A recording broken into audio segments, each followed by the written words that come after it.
Yun na nga po, pag-usapan natin ito si Attorney Kapunan. Alam nyo, si Attorney Kapunan, hindi ho first time sa kanya na maging controversial. Alam mo, feeling ko dito sa lola na to, kulang ito sa aruga. Kulang ito sa, totoo lang, kulang ito sa pansin. Hindi ko alam, may asawa ba to?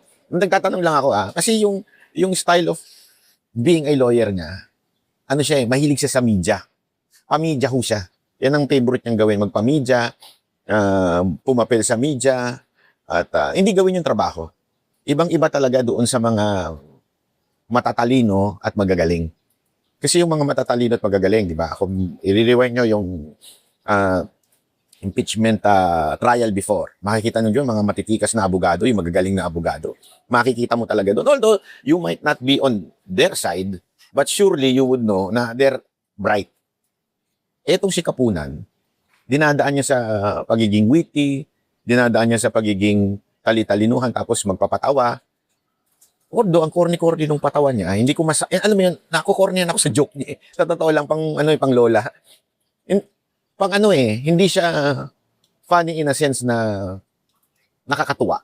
Kasi meron namang mga tao na hindi ko pareho ng politika, pero pag nag-joke, matatawa ka. Offending in my part, kasi minsan bumabanat sa mga Duterte supporter, pero nakakatawa. Alam mo yung ganon, na parang instead of wishing that person na doon sa kanilang side, manatili, parang wini-wish mo dapat nandito ka sa side na to para masarap ka kampito, ika nga, parang ganon. Pero si Kapunan, yung tipo ng hindi masarap kakampi. Bakit? Kasi yung patawa niya, walang nadudulot. Instead, lumalabas lang na mababaw ang punto ng prosecution. Instead, lumalabas lang na talagang walang punto yung prosecution. Ano ho ba ang ibig ko sabihin? Ganito kasi yan Kung mapapansin ninyo, sa mga nakaraang araw, ilang beses po siyang nagpatawa sa korte. In all honesty dapat hindi pinapayagan ng court yan. Although, sabi nga ni Senate Presiding Officer Chis Escudero, it's a court, but we have to be lenient in a way. Pero sa akin, parang parang malalagay sa kasaysayan na parang may isang abogadong binababoy ang impeachment court. Dapat i-contempt. Yung biro, okay lang. Halimbawa, yung sinabi niyang, can we have a recess? Although, very, very inappropriate for a lawyer to say this. Can we have a recess o 3-minute break o 2-minute? I forgot kung 3-minute o 2-minute. Because I wanna sit. Parang, okay ka lang. Abogado ka ba? I mean, ganyan ba talaga ang mga abogadong nasa panig ng mga pinklawan? Kasi ganyan din si Falsis Yung kanyang pagiging disrespectful sa court, na feeling entitled. Tapos, sabi pa niya na sa isang impeachment trial, na kesyo sisigawan mo yung witness na, huy! Anong huy? Pipigilan mo yung witness na magsalita. Are you serious? I mean, witness niyo yan. Ngayon, kung wala kayong tiwala dyan, sana hindi nyo sinalang. Di ba? Parang, wala pala kayong tiwala, ba? Nyo sinalang. I mean, dahil ba mabubuking na kayo, kaya pinatatahimik nyo yung witness nyo? Witness nyo, ha? Hindi witness ng defense. Witness nyo yan. Sa inyo galing yan.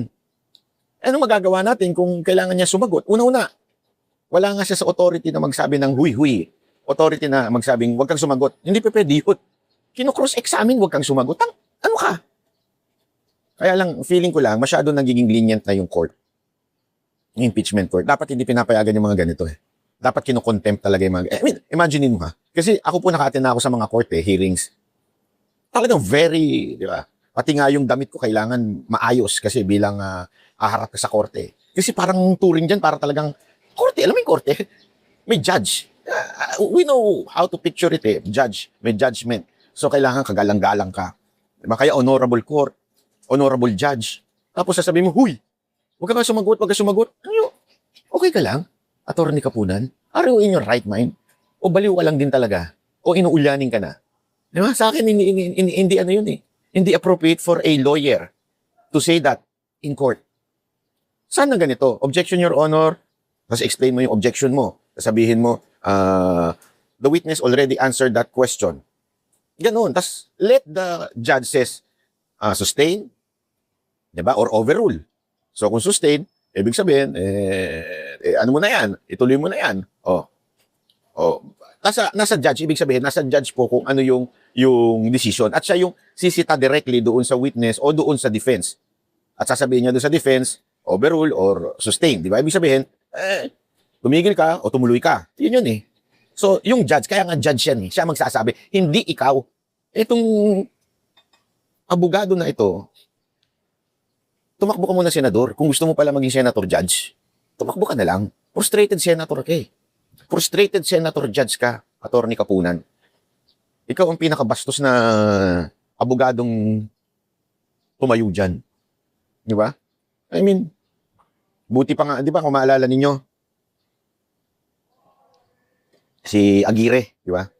Si DOJ Secretary dati, Aguirre, naging ano rin yan eh. Tapos nagaganon siya, tinakpan niya yung tenga niya dahil sa ayaw niyang pakinggan ng boses ni Miriam.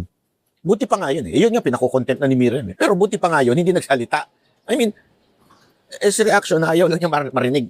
Siguro ayaw niya nang matrigger yung emotion niya at bumanat pa dito kay Miriam. So, tinakpan na lang yung tenga niya. Pero pinakukontent na siya noon, ha? Remember? Eto, hindi lang siya gumanon. Mismong bibig niya, bastos. Ibig sabihin, mismong bibig niya is doing something, dapat talagang i-contempt to. Para sa akin, ha? Ito pa, yung pagsabi niya ng scam. Alam nyo, yung sinabi niya scam o scammer, I think, yung sinabi niya sa Office of the Vice President, it's not because I am on the side of the Vice President. Kaya na-offend ako. Hindi. Sa court, yung lawyer, hindi siya pwede magbigay ng opinion niya. Kailangan questioning niya yung witness and let the witness say that. And the judge will judge that kung totoo ba o hindi. Para bang ganito? Sa tingin mo ba yung ginawa dito, ganito, ay maaaring maihalintulad sa isang scammer? Ganon. Kung sasabihin ng witness, yes, Your Honor. Sa tingin ko ganito.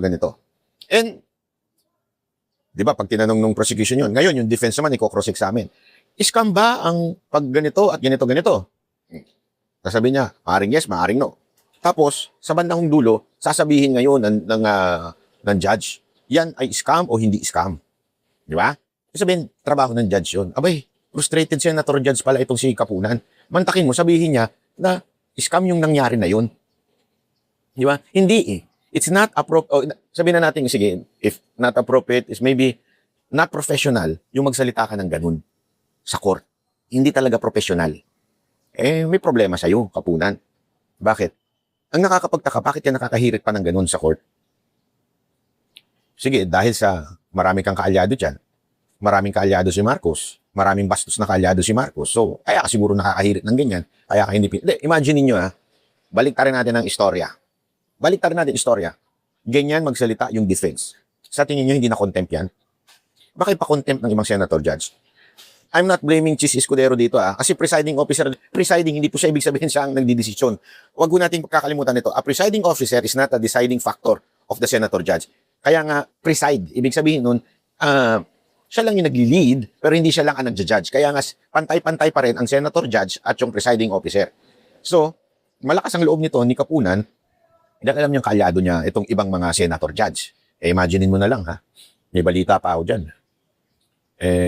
Ewan ko kung totoo yun narinig ko, Minsan, nanggagaling pa daw sa meeting itong si Attorney Kapunan at ng isang senator judge. Isa o dalawang senator judge. Hindi ko alam kung totoo yan. Yung po kinwento lang sa akin ng mga bibwit natin dyan sa loob ng Senado. Maraming bibwit dyan Sa totoo lang. Maraming bibwit. At nalalaman kung sino yung pumapasok sa opisina ni Ganire, sa opisina ni Ganire. So, ang akin lang po, mga kababayan, dapat medyo itong si Kapunan masampulan ng contempt of court. Hindi talaga, ako, wag natin babuyin. Wag natin babuyin yung korte. Kung bababuyin pala natin, hindi sana sinabi nyo na lang. Sana kumuha na lang tayo ng mga abogadong sa defense. Kumuha na lang ng abogadong mga mahilig sa media. Kasi may mga, alam mo na, may mga kalyado rin tayo mga abogadong mahilig sa media. Yung, meron ako ikikwento, hindi ko na lang sasabihin kung sino. Yun na. Meron akong kilala. Ayoko ikwento. Meron ako kilala, pero ikikwento ko na lang din kasi chismoso ko. Meron akong kilala, isang abogado na iba yung kanyang attitude o ugali, pag-uugali, off-cam, at saka pagka may camera na, pag may media na. Anong ibig ko lang sabihin? Two personality yung tao. Bakit? Ibig sabihin, hindi siya yung Hindi siya talaga yung nakikita mo sa telebisyon. Hindi yung pagiging transparent. Kaya hindi, malalaos din to. Sabi ko sa inyo, malalaos din to. I mean, halimbawa, di ba?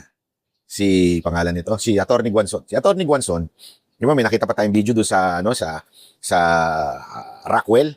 Kasi ganun talaga siya off-cam. Talagang palaban yan. Di ba? Naalala niyo? Nagalit siya doon because inapi siya ng isang, ewan ko kung field Chinese ba yun? Inapi siya, parang minata siya ng isang doon. Siguro pinklawan, minata siya. So nagalit siya. Ibig sabihin, off-cam or on-cam, matapang siya. Same yung kanyang, kahit pag nakausap mo siya, same siya. Ganun ang kanyang pag-uugali. Si Jimmy Bondoc, ganun din. Off-cam and on-cam, ibig sabihin, humble, gentle person, si Jimmy. Off-cam, ganun din po siya. Humble and gentle person. Ano ibig ko sabihin? Kasi may mga abogado na talagang bida-bida pagdating sa media. May mga abogadong pag hinarapan mo na ng camera, tulad ni Kapunan, pag hinarapan mo na ng camera, grabe na yung papel, grabe na yung pagbibida-bida, grabe na yung kanyang, ano masasabi mo dun? Kulang sa pansin? Hindi ginagawa ng tamang professional na abogado. Remember naglabas ang Supreme Court ng parang code of ethics ng mga abogado kasi remember nasa ilalim sila ng Supreme Court. Dapat disente at kagalang-galang ang kanilang pagiging kapagkatao. Maintindihan ko ba kung off-cam? Medyo balakata ka, balagbag ka, alam mo yung gano'n. Maintindihan ko pa kung gano'n ka Pero idadali mo siya sa loob ng court, magsasalita ka na, huy, huwag kang magsalita. Upo muna ako kasi pwede ba mag-recess tayo kasi magpapahinga ako, upo muna ako. Scammer yan. You don't do that as a lawyer. Di ba? Hindi mo gagawin niya as a lawyer. Sa'yo manggagaling yung judgment na, scammer yan, na yan. Tapos, ang hindi ko nga magets, kinampihan pa siya ng mga pinklawan at dilawan. Talagang double standard ng mga pinklawan at dilawan, Alam mo itong mga pinklawan at dilawan na to? Sa totoo lang, sila talaga ang tunay na kalaban. Huwag po tayo malilin lang tayo mga Duterte supporter. Huwag po tayo malilin lang na yung mga loyalista pulahan ng kalaban. Hindi po. Yung mga loyalista at pulahan, kaya nag-i-exist yan kasi bayad yan. Ito, for the record, yung mga vlogger na loyalista, lahat po yan nag-i-exist dahil bayad yan. Maniwala kayo sa akin, bayad yan. Sa katunayan, ito, ilang beses ko na ito kinuwento sa vlog ko Kikwento ko ulit sa inyo. Yung isang loyalistang vlogger, na dating niyang jowa yung taga Mocha Girls, ex na ngayon, kinikwento pa sa akin, idol na idol daw ako noon. Sobrang idol din pala ako noon. Talagang pinanunood niya lahat ng video ko at ginagaya niya ako. Kwento po ito ng jowa niya kasi mag-live-in sila dati. So kinikwento. At sa sobrang idol niya, siyempre alam niya hindi siya walang utak mahina daw talaga utak. Sobrang mahina utak. May personal ba? Kikwento ko sa inyo, personal to. Huwag nyo na sasabihin mahina na utak, mahina pa alam niyo na, yung ulo sa baba. Mahina na ulo sa taas, mahina pa yung ulo sa baba. Kasi daw may diabetes. Sabi ko, sandali, may diabetes naman ako, pero pagising ko sa umaga, matapang pa si Manoy. I mean, kasi isa yan sa mga indikasyon. Ito, walang halong walang halong kabastusan to. Isa yan sa indikasyon kung control mo ang diabetes mo. Matapang ka sa umaga pagising. Matikas ka sa umaga pagising. Pag hindi na matikas ka sa umaga, ibig sabihin, may problema ka na sa hindi mo control yung sugar mo. Okay? Para naman sa mga i-google nyo yan. May problema ka na sa dugo pagka ganun.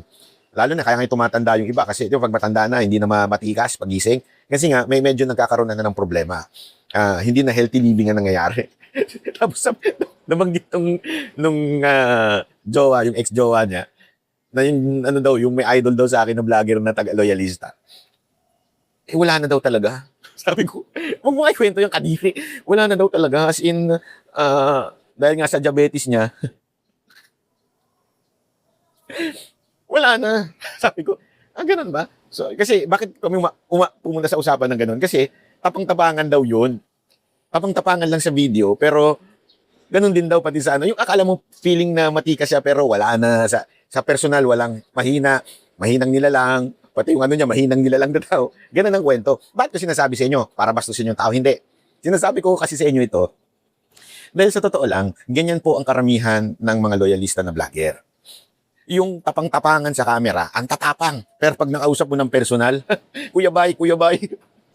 Alam mo yung ganun yung tapang nila, akala mo talaga matatapang, pero mga supot pagdating sa, hindi literal ha. Ewan ko kung may literal sa kanila, pero hindi literal. Supot daw talaga yung tapang. Ginagawa lang daw talaga nila yan because of money. Kasi nga mga jobless. Alam nilang, wala na, hindi sila, alam mo kasi, to be a Duterte vlogger, you have to be bright. You have to know a lot of things. Hindi ka, I thank God, na marami tayong Duterte vlogger na matatalino, kaya hindi makapasok yung mga bobo. Kasi pag bobo ka, hindi ka mapapansin sa Duterte vlogger community. Bakit? Kasi matatalino yung mga nakandito. Di ba? Lalo na nung mga unang, bugso ni Pangulong Duterte, nandiyan si Jimmy, or ni Jimmy na ngayon, si Sas, di ba? Mga matatalino talaga yan. May mga alam. Di ba? Basta, hindi ko na lang papangalanan lahat kasi baka may makalimutan ako. Alam mo na. Pero matatalino po. Kaya hindi makapasok yung mga ganyang klaseng loyalista. Paano sila magsusurvive? Paano sila magkakapera? Doon na lang sila sa madaling lokohin. Sino? Yung mga kapwa nila loyalista. Tapos, kikita sila, bayad pa sila nung kanilang amo, at kumita pa sila. Kaya sila nandyan. So, ba't ko sinasabi yan? Kasi sinasabi ko sa inyo, yung mga loyalista, wala yan. Wala silang prinsipyo, wala ho silang pinaglalaban. Hindi, yung kanilang pinaglalaban is scripted. Bibigyan lang sila ng script, tapos ipaglalaban nila yan. Yung mga nakikita nyo nagko-comment, troll yan. So kung walang pera, hindi mabubuhay ang mga loyalistang vlogger. Kaya tingnan mo, mark my word. Okay, mark my word. After 5 years, nawala na si Marcos. Actually, hindi nga 5 years. Mga after 2 years, nawala na si Marcos. Wala na rin ang mga loyalista na vlogger. Alam nyo kung bakit? Wala na magbibigay ng pera sa kanila eh. Wala na silang maluloko. Wala nang troll. Kasi syempre, tumigil na eh. Unless, mag-succeed sa maitim na plano ni Marcos na magpatuloy siya bilang presidente.